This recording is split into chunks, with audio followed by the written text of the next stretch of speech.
Il se met à le poursuivre frénétiquement, croyant que c'est sans espoir, puis s'arrête, haletant. Mais la silhouette familière apparaît de l'autre côté de la rue. Il ne peut s'empêcher de le suivre. Voyant un danger devant lui, il tente de l'avertir, mais il n'entend rien. Pris de panique, il crie le nom gravé dans sa mémoire. Il s'arrête net, se retourne brusquement, et à ce moment-là une structure métallique s'effondre. Par chance, il n'est pas blessé. La foule accourt, mais son cœur bat à tout rompre. Il craint qu'ils le reconnaissent. Il se retourne. En face, il n'y a plus personne. Pourtant, il est sûr d'avoir entendu quelqu'un l'appeler par son nom.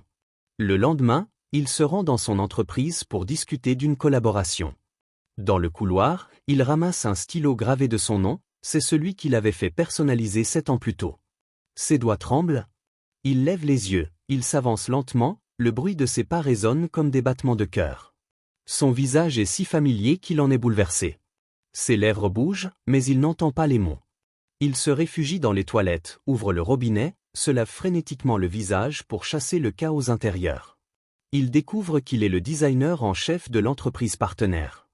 La Corée est si petite qu'ils finissent par se croiser encore.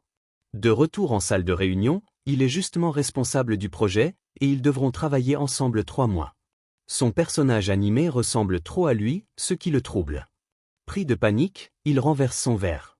Ses collègues l'envoient lui apporter des vêtements de rechange. En ouvrant la porte, il tombe sur lui par hasard, aperçoit son tatouage, détourne aussitôt le regard, rouge de gêne. Elle lui tend les vêtements, il les prend et s'enfuit. Il songe à abandonner le projet et repartir. Ses collègues américains le poussent à rester. « Tu as déjà frôlé la mort, ose donc essayer. » Après de longues hésitations, il décide de rester, puisque ce n'est que 3 mois.